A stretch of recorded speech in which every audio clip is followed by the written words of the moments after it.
Hello, bonjour, hola, assalamualaikum, selamat sejahtera. Welcome to COMAT 2024. I'm Zain, your AI host for today. I'd like to go over a few points as a reminder to all audience on the etiquette of attending this webinar. First, everyone who attends this webinar will be given an e-certificate after each session. Therefore, do not forget to register your full name once the link for registration is open. Make sure it is typed correctly and your email address is accurate too.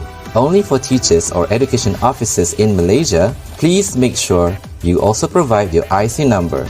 You will find the registration link is pinned in the live chat box of this YouTube channel. Second, teachers from Malaysia, don't forget to also register your attendance in SPL KPM. The registration link will be released 10 minutes before the session is over. Third, we would love to hear from you during today's presentation. If you have any questions for our speaker, please feel free to send them through the YouTube live chat box. The speaker will be answering your questions by the end of the session.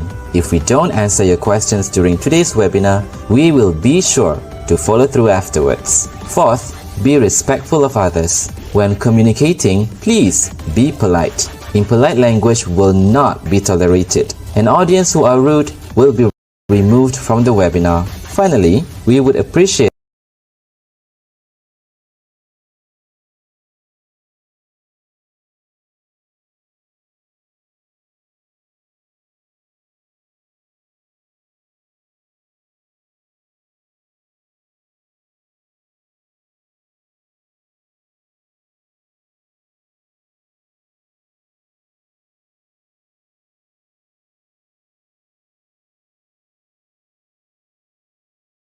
Bonjour mesdames et messieurs, annyeonghaseyo yorobun, selamat datang, bienvenue, oseoseyo, good day and welcome to the International and Domestic Virtual Colloquium, or better known as COMAT 2024, organized by the Institute of Teacher Education, International Languages Campus, Kuala Lumpur, Malaysia.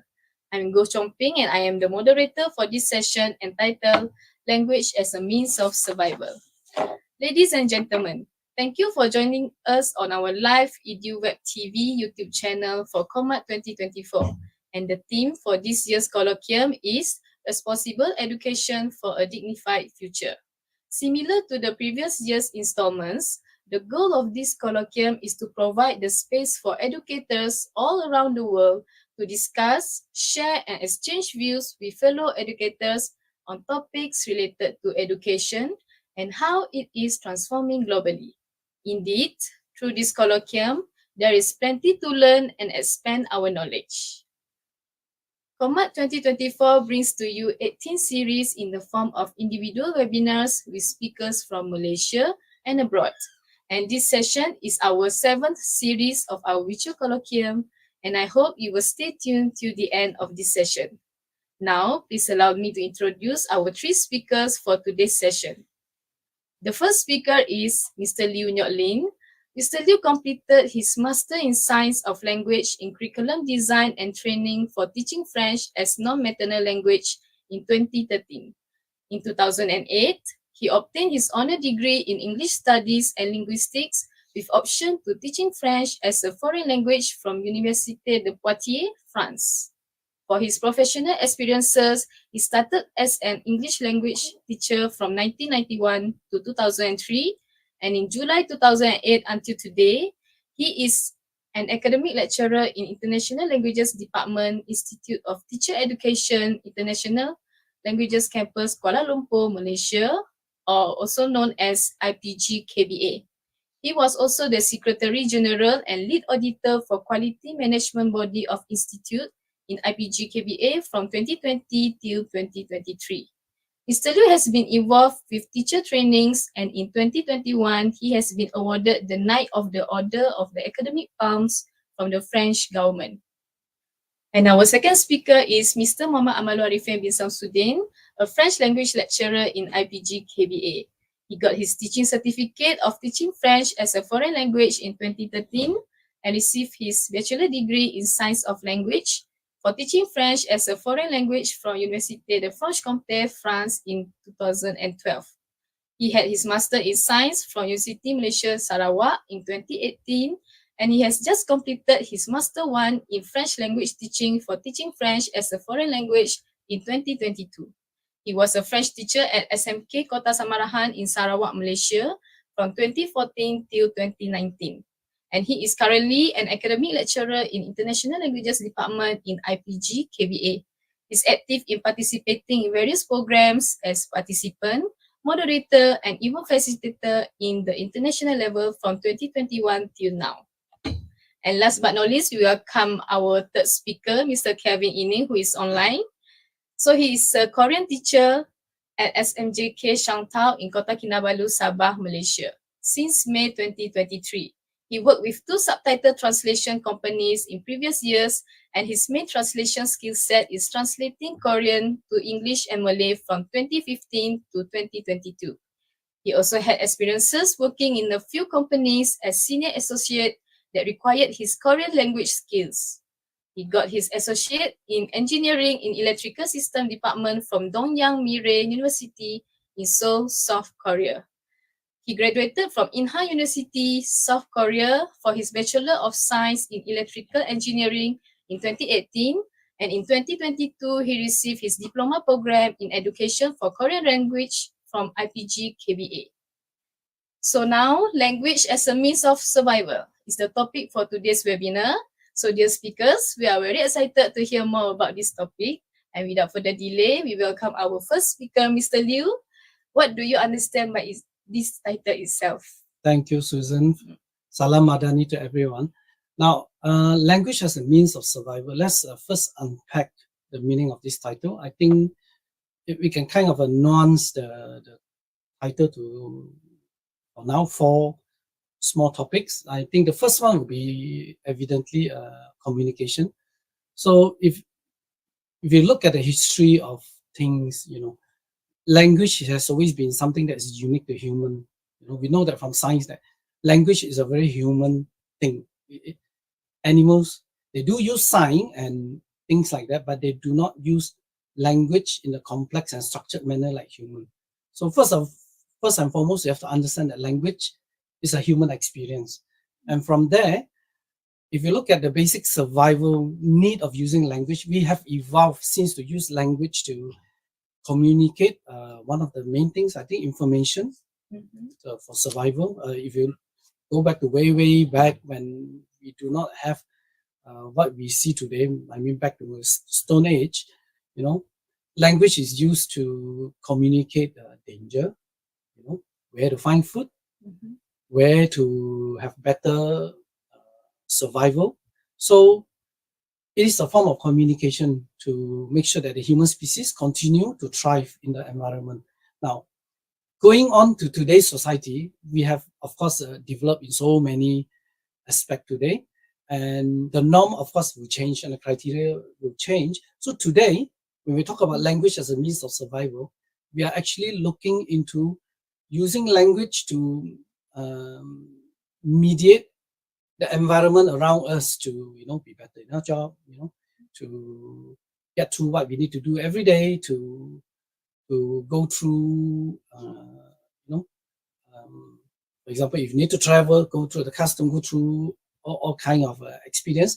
And I think it will take somebody to experience, for example, people who are deaf and mute, who will be able to tell you that how difficult life will be if you cannot actually communicate using the norm of the language that everyone is using. So I think going to that area, we know that for sure, language is a very important tool for communication, and it ensures that you are able to put forward what you need the other party to understand from you. So from there, we also can go into knowledge and transmission. Why knowledge and transmission? As the human society evolve and become better, from one generation to another, we pass our knowledge and our know-how to the next generation. And from what medium do we pass? You pass it through language. So you tell your children what to do. You go to school, the teacher deliver the knowledge to you. You go to the university, you learn things through language. So then it has become an essential vehicle to transfer information. Of course, this time will become education and learning from one generation to another, and we evolve. As we evolve, the language also evolve together with the technology and the needs of the day. Okay, which basically I think bring us to the third sub nuance, I would say, about language being a survival tool is that going to problem solving in terms of adaptation and innovation, because this unique human tool allow us to continuously adapt to the needs of the day, to innovate, because from the language we are able to communicate what we need to do to better improve ourselves.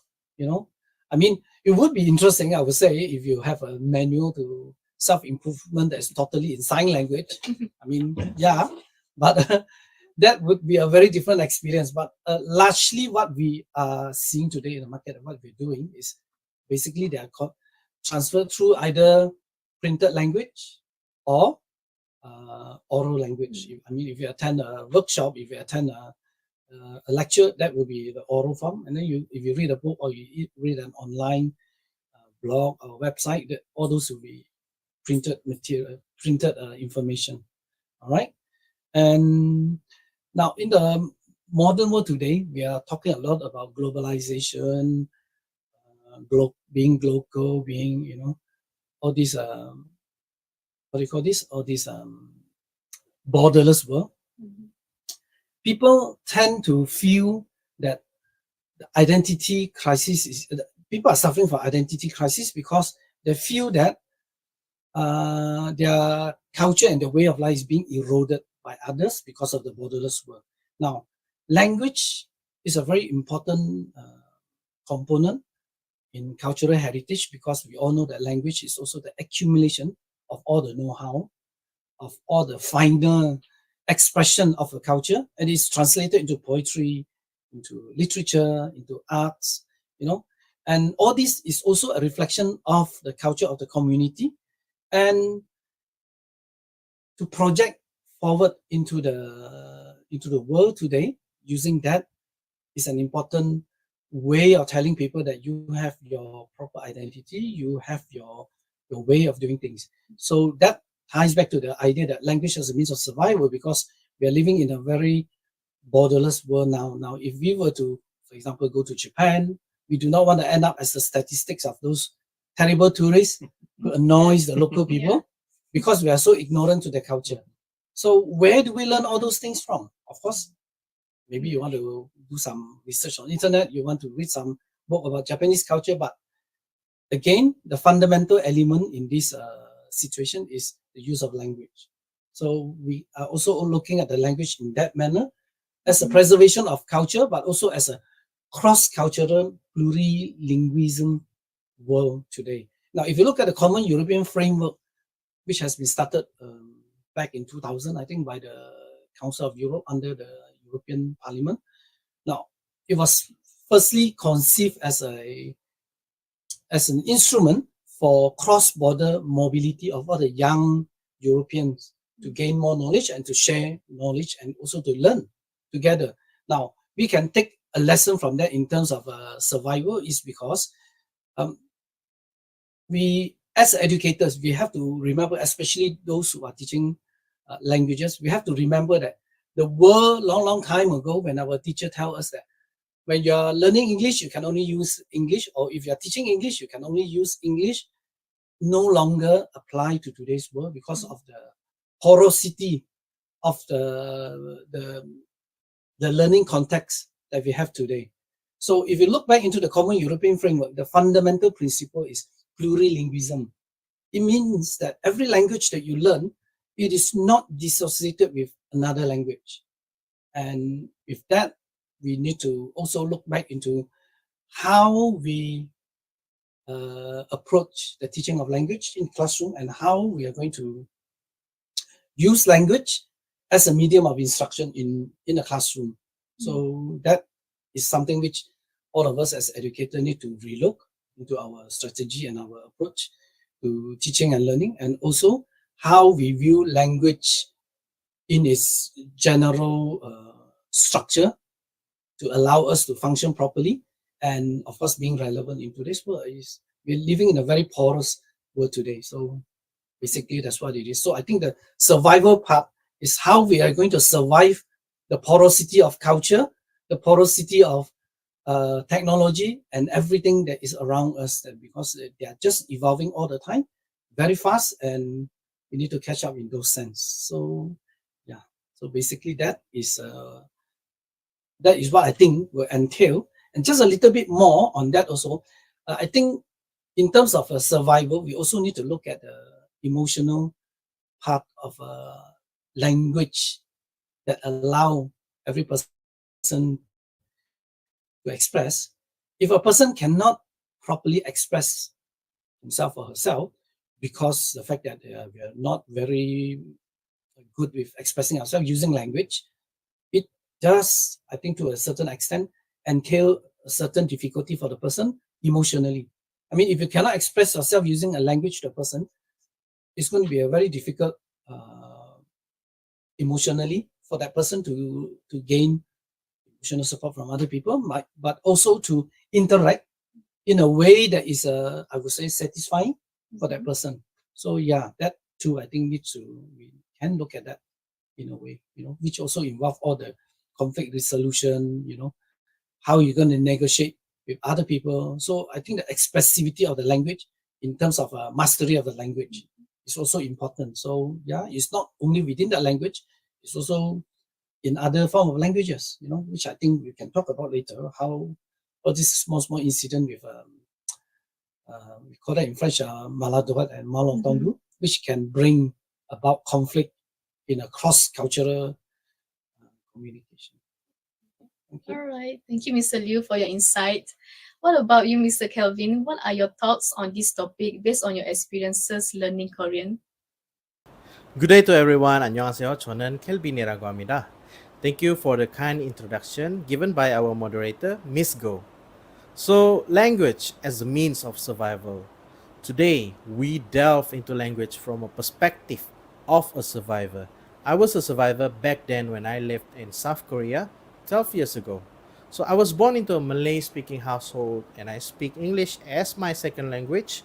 Throughout my high school years, I learned it throughout my high school years, and obviously, I was terrible at speaking Korean back in 12 years ago. So, the reason why I learned Korean at the first time because my scholarship provider, thanks to Jabatan Perkhidmatan Awam Malaysia, required us to take Korean classes for 9 months before they gave us the chance to further our study in engineering major in South Korea. So as soon as I arrived at Incheon International Airport 12 years ago, I realized that 9 months of study was not enough because everything was in Korean. The signboards, the media, the radio, and even their books, people, they all speak Korean. So I was very restricted. I felt restricted and very felt limited by my ability to convey my feelings, to convey my expressions towards Korean community at a time. So to survive in South Korea, I need to integrate myself into its culture, customs, and social norms. So by learning Korean language, I can understand um, local social interactions and understanding nuances of daily life. For example, fun fact, Korean, they have this local common sense practice. So unlike global common sense or maybe like common sense which is Budi Bahasa common sense like our Malaysians do daily, Korean, they have this concept called nunchi, which carry its literal meaning as the power of the eyes. So nunchi refers to the ability of a person to analyze the room, to know the situation based on the kibun, the feeling, the atmosphere of the people around. So, how do you master nunchi? You need to have at least basic Korean language ability or maybe medium level Korean language ability to understand the people, to understand the atmosphere, the feelings, the kibun of the people, Korean people. So, language is a mean of survival because knowing a language is crucial for basic survival tasks like buying food. Especially if you are a Muslim living in Seoul, you need to at least master Korean language to buy halal food, because you need that language to basically distinguish whether it's halal or not. And you need Korean language to ask for directions and for seeking medical assistance in some emergency situations. So I have faced issues regarding food, directions, and medical assistance due to my lack of Korean skills during my early years in South Korea. So because of those issues, I challenged myself to master those language out of desperation to live well, to live better in South Korea. And I believe some people learn new language differently. Some people learn faster. For me, I need some time to learn about the language. That's why 9 months was not enough. But as soon as I arrived in Korea, out of desperation to live better, I will somehow manage to force myself to learn Korean language faster by immersing myself into its culture, people, and by exercising Korean language daily. So, for me, language is like a muscle. If you don't train your muscle daily, you cannot lift heavier weight. So, if you don't train your Korean language daily, you cannot speak faster, fluently, or speak another high level or advanced level Korean terms. So, my Korean language ability came from a place of desperation and daily practice. And my current skill is the manifestation of my daily commitment towards learning Korean language. I believe the situation that you have around you, that you make, is the one that motivates you to learn more about another language. So, yes, language is the mean of survival, especially if you go outside of Malaysia. Thank you. Back to our moderator. Thank you, Mr. Kevin, for sharing with us your thought on this topic. So now maybe for Mr. Muhammad Amalu Arifin, based on your experiences, how do you think learning languages besides English benefit the Malaysians in the Malaysia context? And some people always ask us, why should we learn new languages? And what are the importances of learning a foreign language? Okay, thank you, Ms. Susan, for the, I believe, a complicated question because there are many question marks there. Okay, yeah.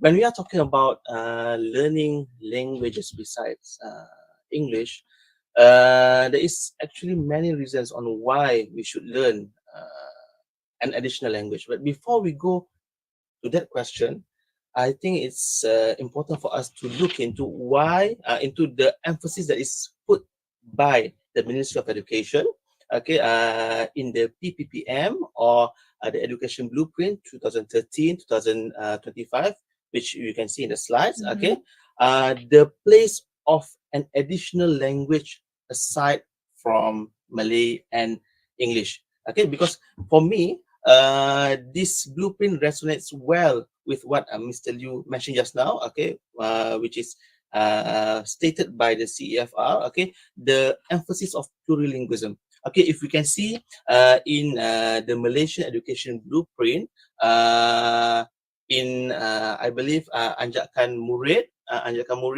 the emphasis to master an additional language is put there, and also in if I'm not mistaken, the second tonggak, is it? Yes, The second second tonggak, right?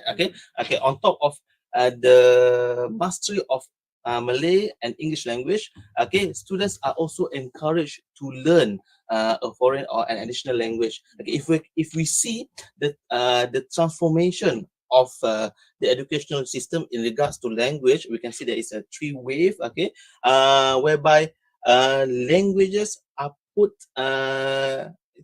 into importance there. Okay, during the first wave, the vernacular languages, the status of the vernacular languages, okay, wanted to be reinforced, if I believe. Okay, and then the second wave, okay, introduction of those languages in all of the schools, and in the third wave, okay, the introduction of additional languages such as French, Germany language, Japanese, etc. Okay, so in that plan alone, we can see the importance of uh, learning an additional language set by the Ministry of Education. So when we talk about why we want to learn, okay, a foreign language, actually there are many reasons why. Okay, if you can see there in the first point in my second slide, if I please, thank you. Okay, first and foremost is to travel the world with ease. Okay, because if we look into the trend nowadays, people in Malaysia are starting to go abroad more and more.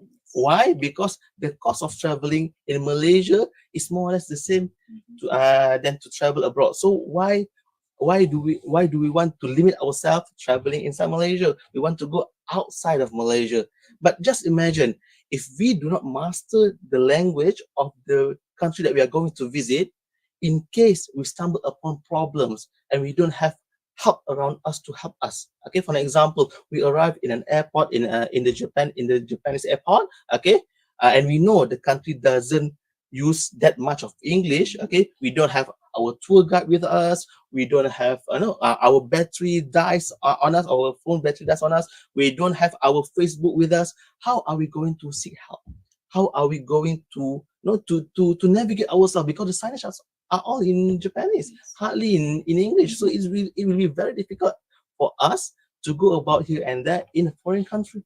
Okay, so that is the first, and for me, the first reason why we there is a need for us to master a supplementary language. Secondly, is to make friends around the world, because nowadays with the internet, with social media, it is very easy for us to communicate with another person around the world. Why should we limit ourselves to those who are in front of us? We have we have the world, okay, at the end of our fingertips. Just click and we can connect ourselves to another person everywhere in the world. So if we limit ourselves with the language that we have with us, okay, for example, me, I I can speak Malay, I can speak English, I can speak French, I can speak a bit of Java, okay. But if I limit myself to those four languages,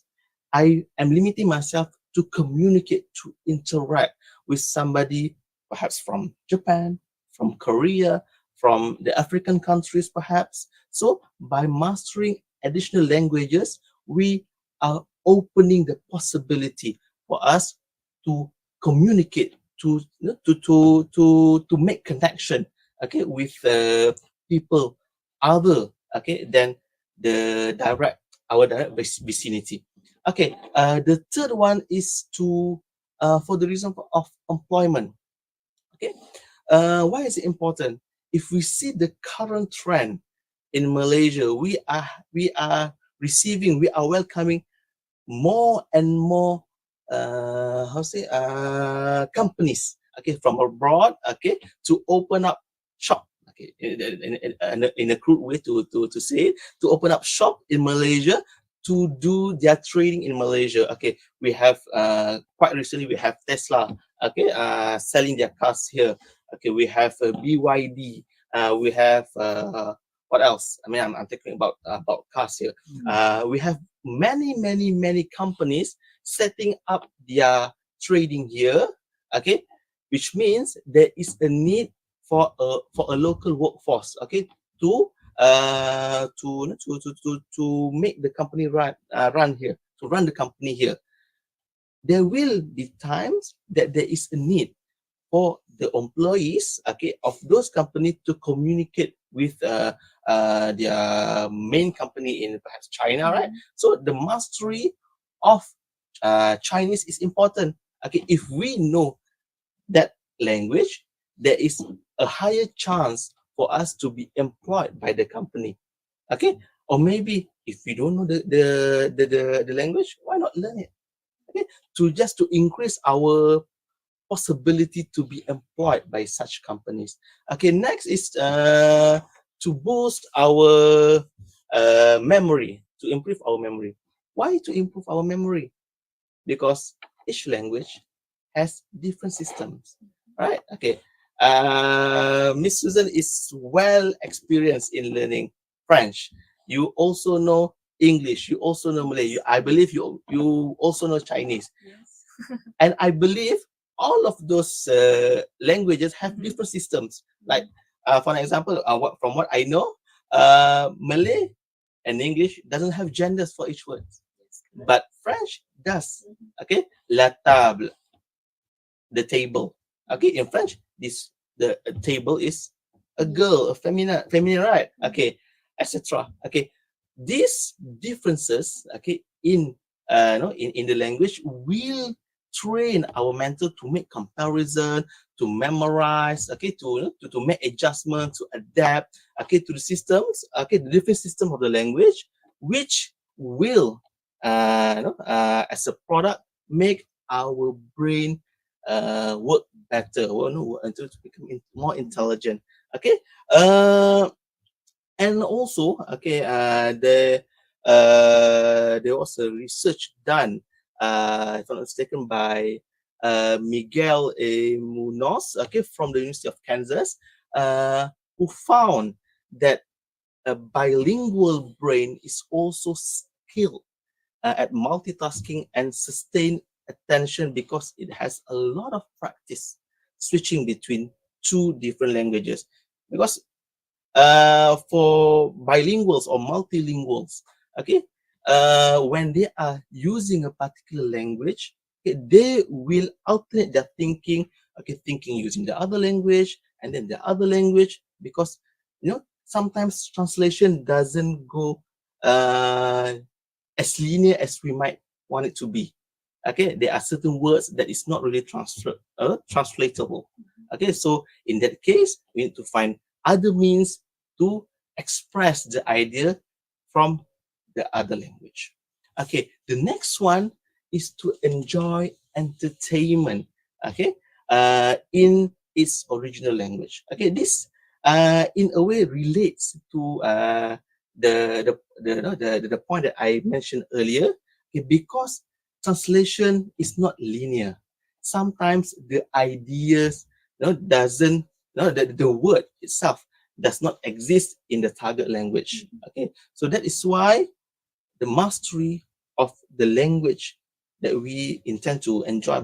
For example, a novel that you want to read in French, okay, it is more enjoyable to master the language, okay, and to read the novel in the language so that we can understand the ideas behind the words better.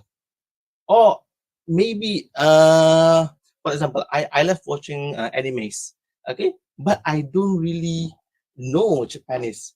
So how can I watch those animes? I will read the subtitles.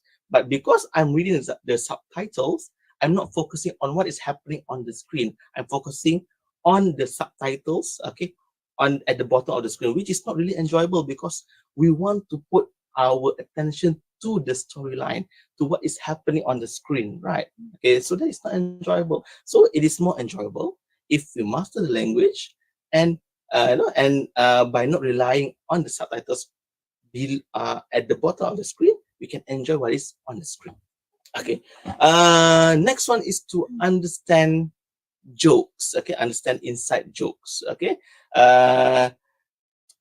Because culture and language is inseparable. Okay, sometimes when people are talking, they might make references with things that is related to their culture, which is, if we translate it word by word, the meaning does not it was not being delivered to, right? So I got an example, but I'm not really really fluent with Mandarin. Okay, I've read somewhere, the joke is something like this: I'm glad that to have you as my moon oil. I don't know if yeah, moon oil. Okay, from the looks of your face, I think it is something that you understand well, because for me, what is moon oil? What is moon oil? And the moon doesn't produce any oil, so maybe there is some kind of meaning behind it. I'm not so sure. Okay, but when I read it, okay, because there was no translation, okay, of what is moon oil, or what does moon oil or moon oil signifies. Okay, I am lost.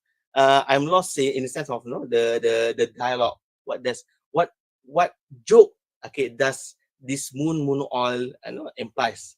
So for me, who doesn't know the language, I couldn't understand that. But for you, perhaps you understood it. Okay, you understood what is the meaning by the phrase. I'm glad to have you as my moon oil. Perhaps it is something that is very, very intimate. I'm not so sure.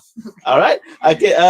So the last one is to become more open-minded.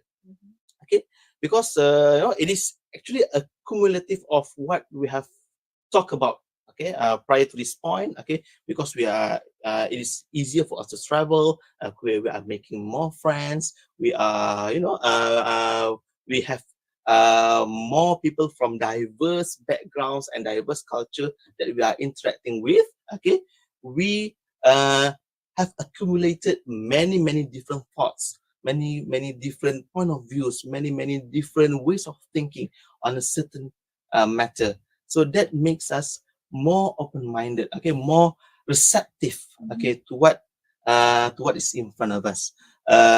From learning how to pronounce different foods, from different culture. Okay, for example, potato. Okay, potato in Malay kentang. Okay, in French pomme de terre, which if we translate apple of the earth, which doesn't really make sense in the first place, right? Okay, so it makes us think back. Why does the French speak this way, or why does the word pomme de terre is kentang or is potato in Malay, and etc. Okay, so it makes us discover new things. It makes us think back, okay, on what we have in terms of language and culture, and what are the possibilities. Okay, what are what doors can be opened, okay, in terms of culture exchange, or in terms of self-improvement, okay, towards the future when we learn a new language. Okay, thank you, Mr. Muhammad Amalul Arifin, for sharing with us your opinions on why it is essential to learn a foreign language. So now, currently, many students already learn additional languages apart from Bahasa Malaysia and also English language. One of the aspirations in the Malaysia Education Blueprint 2013-2025 stated, therefore, for every child to have the opportunity to learn an additional language from primary through to secondary school. So far, the teaching of international languages such as Spanish, Korean, French, and Japanese is now expanding at the secondary schools. So, Mr. Liu, is it possible to have these languages taught in primary schools one day? And why should we learn an additional language at an early age in school? Thank you, Susan, for asking this interesting question. Now, just as you pose this question to us, we have actually given this a thought some years back. So if you look at our current new curriculum design in IPG, for the open elective courses, we have designed a learning package that is 9 credit for the open elective, which any programs can be offered this open elective as enrichment for their students. Now, why 9 package got 9 credit? Because this package is spread over 4 semesters. Now, why such a long open elective program? Because we hope within the 4 semesters that they are exposed to a new language and the cultural package that comes with it, the trainee teacher will come to a point where they are capable to, at least when they go to a primary school, start something new, something exciting in school. For example, if you are learning French until A2 level, hopefully this new wave of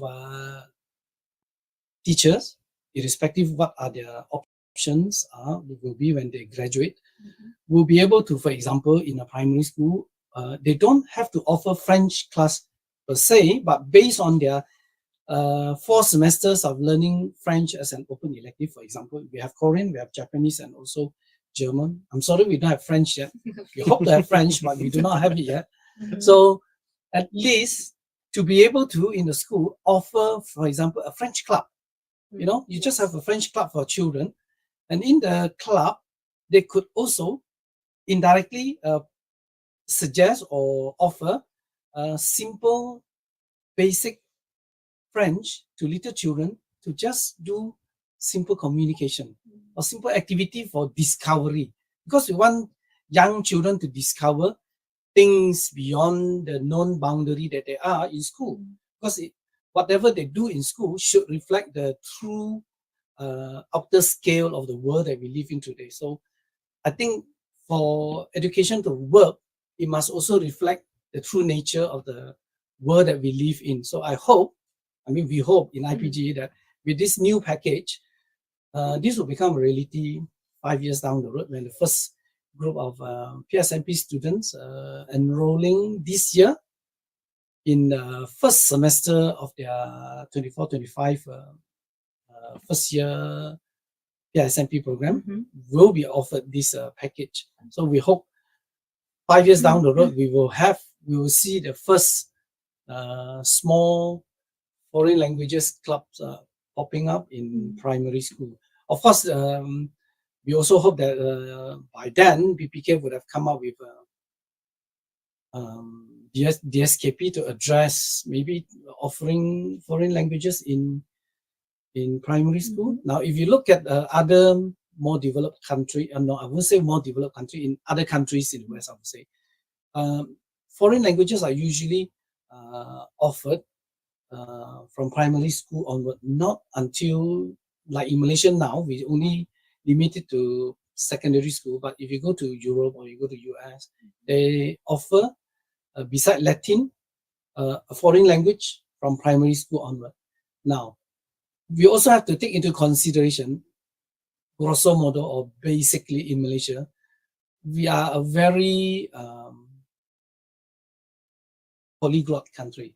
I don't think there's any single Malaysian that is not exposed to another language. So that also accounts for the plasticity that we have, you know. So for little children, why we hope to offer one day in primary school and not only begin in secondary school, because when you move towards secondary school, they are more burdened with heavier academic learning, because they're going to chase after the SPM and the STPM.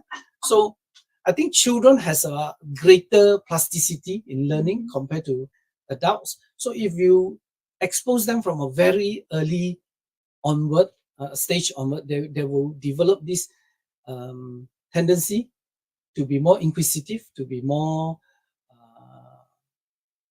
accepting of things that they don't see in their immediate nature. I think these are things that we can look into. Why we change our curriculum to train the newer wave of PSMP students. So we offer things like this so that we hope one day it will get through. If we don't directly have a curriculum to deal with that, at least we would have given it to the new wave of teachers the possibility to introduce a third language. I wouldn't say it's a third language, a new language into the system. All right, because I think many Malaysians, they have more than 2 languages, third and fourth, whatnot. So yeah, I think that is one thing that we can look into. And in terms of why children need to learn at a young age, beside the plasticity thing, it's also all about opening horizons. You know, just like what Arifin said just now, language is a full package. You don't only learn the language mechanically. So it's always a mistake when we try to learn a language mechanically, because that's not how language function in reality. So it comes with a cultural package. It comes with a new modus operandi. Now, if you look at the language itself is also the reasoning of a culture. So when you have more than one access or mastery of a language, you actually have more than one way to deal with a problem. Now, when you have a problem, if you know multiple languages, you will probably be more adept in changing situation and also solving problem in a very diverse situation compared to somebody who's brought up in a monolinguistic environment. I think you will have a definitely less tendency to be racist or or to be tunnel vision, that kind of problem, because it's also linked to the exposure that we have from the language. So yeah, maybe when you have expose children to diverse language culture and the language, you kind of encourage them to have a hybrid vision of how the world will work. All right. So I think, yeah, thank you. All right, thank you, Mr. Liu, for your opinions. And I'm sure the introduction of international languages in primary school will be a golden opportunity to promote languages, cultures, and even the growth of an outward-looking international mindset in our future generation in Malaysia. So another question for Mr. Amalo Arifin. Switching for teaching French in school and now in a higher institution, what is different about teaching a foreign language to teenagers in school in contrast to teaching young adults in IPG KBA here, based on your experiences? Well, thank you, Susan, for the question. It really evokes memories actually, Yes. because the first day I arrived at my school, I remember this very well, like it was yesterday.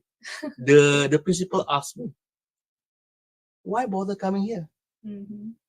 Because for her, okay, because the students at that particular school has weak mastery of English, there is no real need for them to add on another burden to learn another language which is foreign and which is not immediately usable in that particular context. So that was a challenge actually for me to build up understanding on why there is a need for them to learn an additional language. Okay, on top of that, a language that they might or might not really use in a day-to-day basis. So for me, the challenge here was to build up understanding and to attract learners, students to come to my class, because the different I was in a day school. Okay, the different from the schools that I learned French before. I learned French in a boarding school whereby foreign language is compulsory to be learned. Okay, I have two choices. Okay, it was either French or Japanese. So by choice, okay, I would say by choice. Okay, by choice, I learned French. Okay, but for these schools, and I believe this is the case for teachers who are teaching foreign languages in these schools. Okay, they will teach. The language is offered in a voluntary basis, meaning that the students may opt or may not opt to learn the language. So to attract learners to learn the language is a task in itself. Okay, especially in a situation whereby that language is not really used. Okay, whereas here I will say here because I'm teaching here. Okay, learners have a choice. No, learners have a choice of the elective. I'm talking about those who are taking TESOL or Political Islam or Bahasa Malaysia, for example. Okay, they have an option to choose either foreign languages, i.e. French, Japanese, Germany, Korean, whatever that is in offer, or other papers, for example. They have a choice, and when they make the choice, they need to commit themselves to the choice that they made because they need to pass the paper. Whereas in school, okay, whether you pass or you not pass, that is not really important. Okay, because for them that is a sort of divertissement, to just spend time, just to spend time like that. Okay, because learners, need because young learners, they don't have that that aim, okay, why they need to learn. There is a need for the teacher to push them. Okay, you need to learn, you need to come here, learn. Why you need to learn? There is a need to push them. Whereas for young adults, okay, our students, okay, because they made the choice, they are responsible for their choice, and they put in effort, okay, to excel in the choice that they have made. Okay, they are responsible. Okay, they are more susceptible. Okay, susceptible to, Mm-hmm. because they are emotionally unstable. Not sorry, not unstable. They are developing of the world. Okay, whereas for younger adults, they are more or less, developed in a sense. So when teaching in general, okay, teenagers, teachers really need to be careful on how they act, in front of the learners, how they address their learners, etc. Okay, whereas for younger adults, they are more, I say, free in Yeah. sense. All right. Thank you, Mr. Amal Arifin, for your sharing us about your teaching experiences. So, for Mr. Kelvin, can you share with us the challenges that you are facing in school in teaching Korean? How do you overcome them? Yeah, thank you for the question. One of the biggest challenges I face in teaching Korean is actually to maintain, to sustain the students' motivation and interest towards learning Korean. So, learning Korean can be challenging, especially if students do not have any personal connections to the language or the Korean culture itself. This lack of exposure can make it difficult for students to practice and reinforce their language skills in real life contexts. So some of my students do really love K-drama or K-pop and even listen and watch a lot of Korean contents out of classroom hours. But there are some of my students who learn Korean only during classroom hour and do not consume any Korean related contents out of class. So I try to add more interactive activities, Korean culture games, or even add movie hour into my lesson plan to create their interest in learning Korean outside of classroom hour. So the other challenge that I faced is to teach Korean itself to my students as their preferred fourth language. In our schools, in our school, students are compulsory to learn Malay, English, and Chinese, three languages. So even though my students are interested in learning Korean, learning a fourth language itself is a very tiring and difficult process. So their motivations might be dwindled down during the process on some days, especially when they learn some difficult stuff on the same day they need to learn Korean. So by the end of the day, when they come into the class, they do not have any mental energy to learn more about Korean. So because of that, I try to be more creative in utilizing my learning materials and also do some creative fun stuff like Korean fun cultural activities to maintain the energy and interest towards learning Korean language. Some days, instead of learning Korean, we learn about hanbok, the Korean traditional cloth. We learn about chegi chagi. It's like a sepak takraw traditional play game, but based from nunchi again.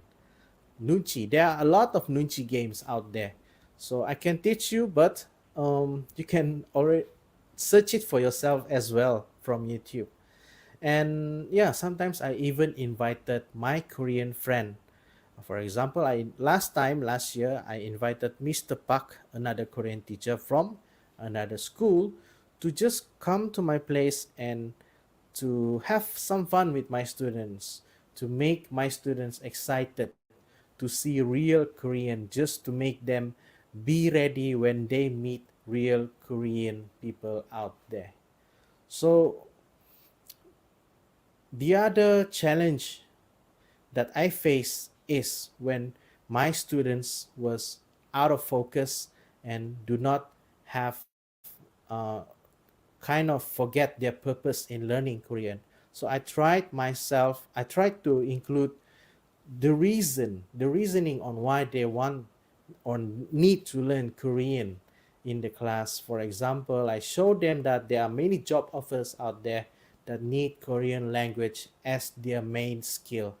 And also with Korean language skill, we can meet many people, can meet more Korean artists. So I just add some these fun things, these fun job advertisements, just to let the students know that by learning this Korean language, they can do so much more out there, and just to maintain their motivation throughout the class. Yep. So that was among the challenges that I faced during my class. Thank you so much for asking about this, and back to our moderator. Thank you, Mr. Kevin, for your point of view.